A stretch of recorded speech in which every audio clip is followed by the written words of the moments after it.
حضرت عثمان غنی رضی اللہ تعالیٰ عنہ بھی، حضرت علی شیر خدا رضی اللہ تعالیٰ عنہ بھی، حضرت حسن حسین بھی، صلی اللہ علیہ وسلم کی 4 بیٹیاں بھی، حضرت زینب پاک، حضرت رقیہ پاک، حضرت ام کلثوم پاک، حضرت فاطمہ رضی اللہ تعالیٰ عنہ پاک، آپ صلی اللہ علیہ وسلم کی ساری بیویاں پاک، حضرت خدیجہ رضی اللہ تعالیٰ عنہ بھی، حضرت عائشہ رضی اللہ تعالیٰ عنہ بھی، حضرت حفصہ رضی اللہ تعالیٰ عنہ بھی، ام حبیبہ رضی اللہ تعالیٰ عنہ بھی، حضرت سودا رضی اللہ تعالیٰ عنہ بھی، حضرت میمونہ رضی اللہ تعالیٰ عنہ بھی، حضرت صفیہ رضی اللہ تعالیٰ عنہ بھی، 313 بدر میں جانے والے صحابہ بھی،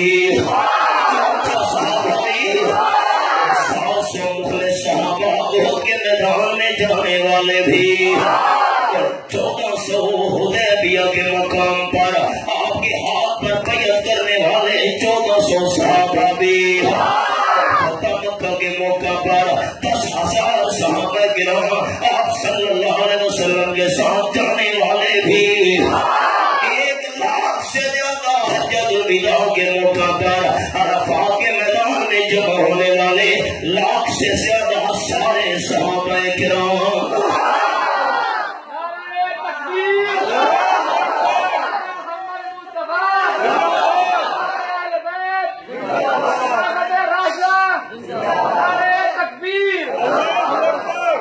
کیا عقیدہ رکھ کر چاہو گے؟ قرآن کے مطابق قرآن سچا، قرآن سچا، قرآن سچا، تو پھر کیا عقیدہ رکھو گے؟ قرآن والا 5 تن پاک یا 7 تن پاک؟ اچھا بتاؤ، 5 تن پاک یا 7 تن پاک؟ نبی کی 4 بیٹیاں پاک، نبی کی بیویاں پاک، نبی کے سسر پاک، نبی کے داماد پاک، نبی کے سارے صحابہ پاک۔ اب میرے ساتھ وعدہ کرو سارے دوست، مرتے دم تک کون سا نام لگاؤ گے؟ 5 تن پاک یا 7 تن پاک؟ سارے نہیں بول رہے، مجھے خوشی نہیں ہوئی، قرآن ماننے والے بولیں گے 10، 5 تن پاک یا 7 تن پاک؟ فرمایا یتلو علیہم آیاتی ویزکیہم، آمنہ کے نام صلی اللہ علیہ وسلم نے سارے صحابہ کو پاک کیا۔ مثال سنو،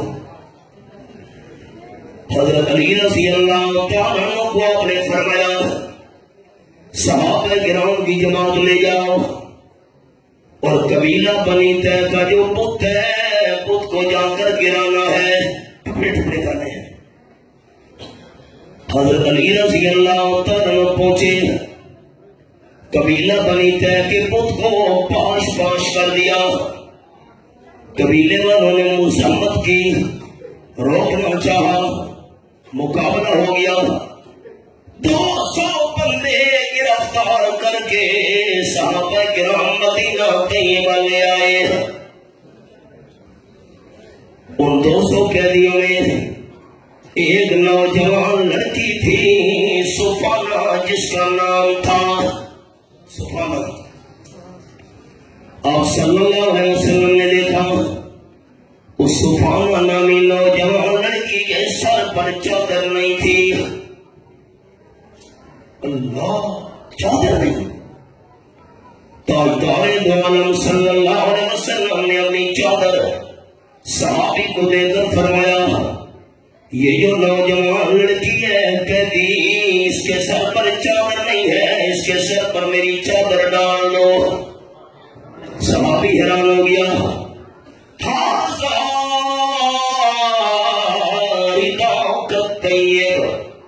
وَإِنَّهَا لَمُشْرِكَةٌ، اللہ کے حبیب صلی اللہ علیہ وسلم تو مشرک عورت ہے، کافرہ ہے، اور آپ صلی اللہ علیہ وسلم اپنی پاک چادر دے رہے ہیں۔ آپ کی چادر، یہ میرے سامنے 29واں پارہ اور سورت کا نام سورت المزمل۔ فرمایا یا ایھا المزمل یا ایھا المدثر. یہ حوالہ میں نے کھولا ہوا ہے. تاجدار عالم صلی اللہ علیہ وسلم نے گردن اوڑھا، آپ نے چادر لپیٹی. اللہ کو یہ انداز اتنا پسند آیا، اللہ نے آپ کی چادر اور کمبل کے ذکر و قرآن بنا دیا. معمولی چادر ہے، میں ساری دنیا کے قیمتی کپڑے آپ صلی اللہ علیہ وسلم کی سادہ چادر پر قربان کر دوں. ساری دنیا کے اعلیٰ سے اعلیٰ کپڑے مل کر آپ صلی اللہ علیہ وسلم کی سادہ چادر کی شان کا مقابلہ نہیں کر سکتے. یہ میری چادر ہے، اس کے سر پر رکھو، سر پر کوئی چیز نہیں. ہائے صحابی نے کہا وہ کافرات ہے، شرک کرنے والی ہے. آمنہ کے نام صلی اللہ علیہ وسلم نے فرمایا بیٹی بیٹی ہوتی ہے، کافر کی کیوں نہ ہو. تاجدار مدینہ صلی اللہ علیہ وسلم کسی کافر کی بیٹی کا سر بھی بغیر دوپٹے اور چادر کے برداشت نہیں کر سکتا. آج حالات کیا ہے؟ مسلمان عورتوں کے جسم سے برقعے اتر رہے ہیں، اتنے اتنے بازو. ہائے قال النبی صلی اللہ علیہ وسلم رب قاسیات آریات مائلات میلات. اب صلی اللہ علیہ وسلم نے فرمایا وقت آئے گا کپڑے پہننے کے باوجود عورتیں بے لباس ہوں گی. کیا مطلب؟ اتنے باریک کپڑے پہنے گی پورا جسم اس میں سے نظر آئے گا، اتنے تنگ کپڑے پہنے گی پورا جسم اس میں سے معلوم ہوگا. وہ وقت آ گیا کہ نہیں؟ کر رہے ہو یا اتنے اتنے بازو. آئے قال النبی صلی اللہ علیہ وسلم لا یجدن ریحا وَإِنَّ رِيحَهَا لَيُوجَدُ مِن مَّسِيرَةٍ كَذَا وَكَذَا أَوْ كَمَا قَالَ النَّبِيُّ صلی اللہ علیہ وسلم. آپ نے فرمایا جنت کی خوشبو 500 سال کے سفر سے بھی آئے گی. بڑی کپڑے پہننے والیاں، تنگ کپڑے پہننے والی عورتیں جنت کی 500 سال کے سفر سے آنے والی خوشبو سے بھی محروم رہے گی. مسئلہ سن لو. عورت کے بال نظر آ رہے ہیں، بازو نظر آ رہی ہے، ٹانگیں نظر آ رہی ہیں. اگر عورت نماز پڑھے عورت کی نماز نہیں ہوگی. آج حالات کیا بن گئے؟ آج بڑی مدت پہلے اکبر نے کہا بے پردہ نظر آئی کل جو چند بیویاں. اکبر زمین میں حیرت قومی سے بڑھ گیا. پوچھا وہ میں نے آپ کا پردہ تھا کیا ہوا؟ کہنے لگی کہ عقل پہ مردوں کی پڑ گیا. یہ چادر لو اس عورت کے سر پر رکھا. اب میں حدیث پاک کو سناتا ہوں، آپ ناراض ہو جائیں گے.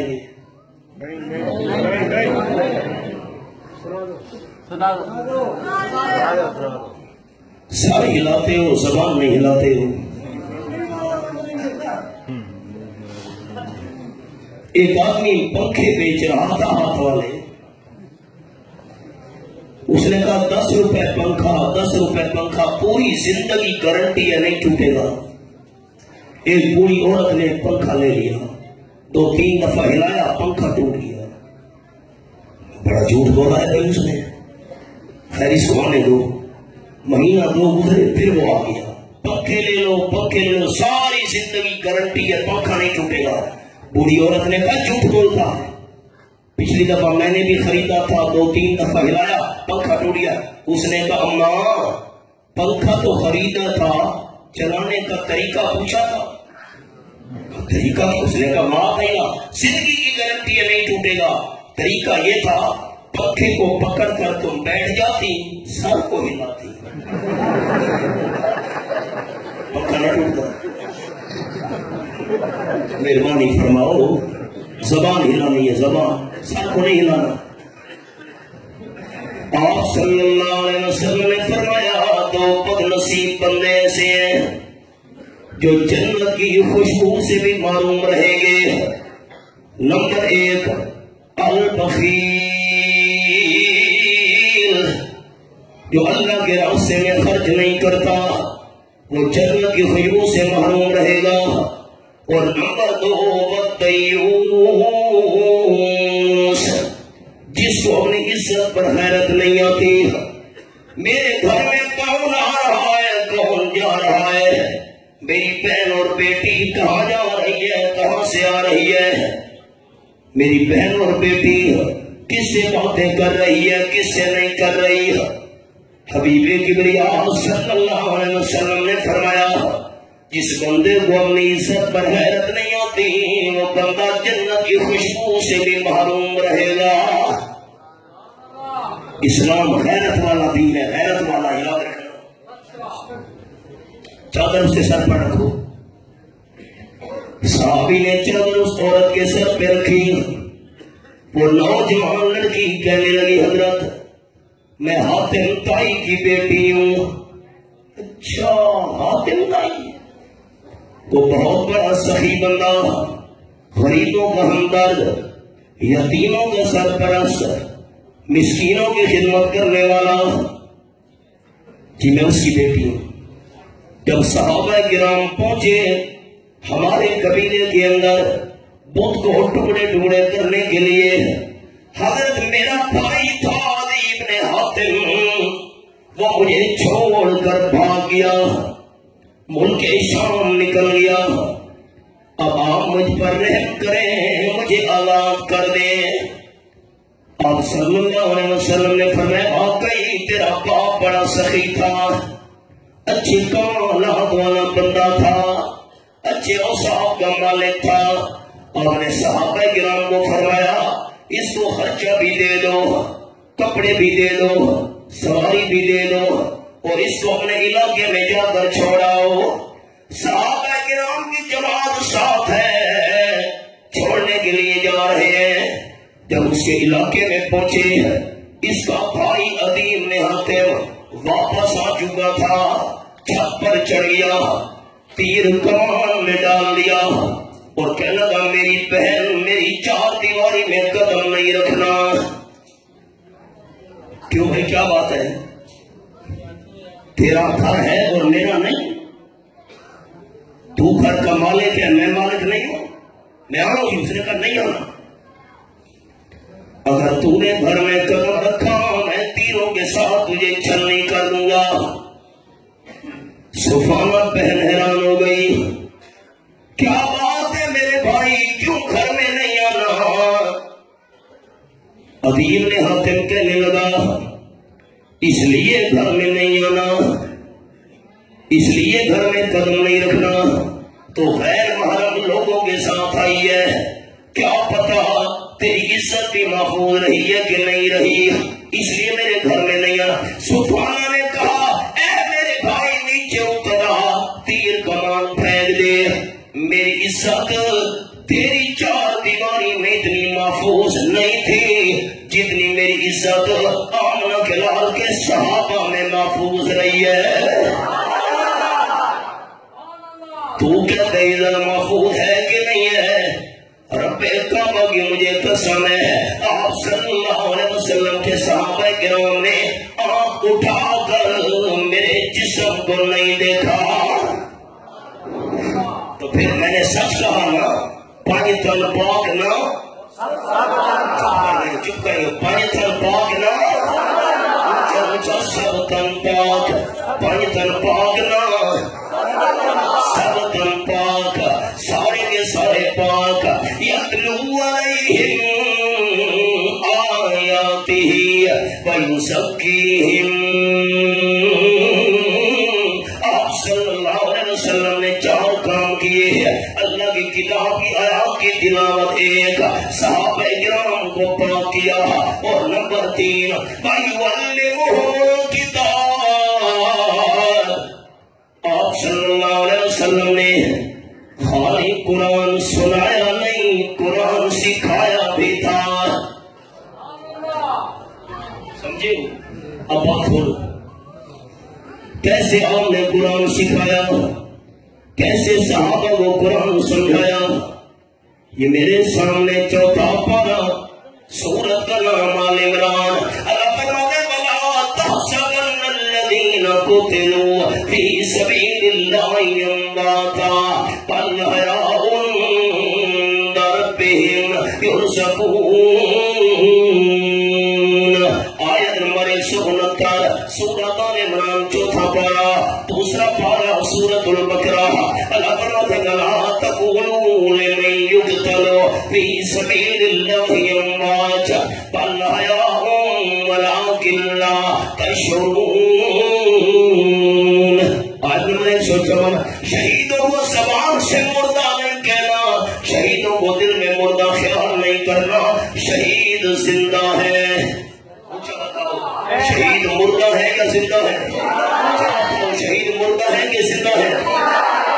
دیکھنا، میں زندہ ہوں، مجھے کفن بھی کوئی نہیں پہنائے گا، زندہ ہوں، میں زندہ ہوں، میرا جنازہ بھی کوئی نہیں پڑے گا، زندہ کا جنازہ تو نہیں ہوتا، میں زندہ ہوں، مجھے قبر میں دفن بھی کوئی نہیں کرے گا۔ نمبر 4، میں زندہ ہوں، میری بیوی آگے نکاح بھی نہیں کر سکتی، زندہ ہوں۔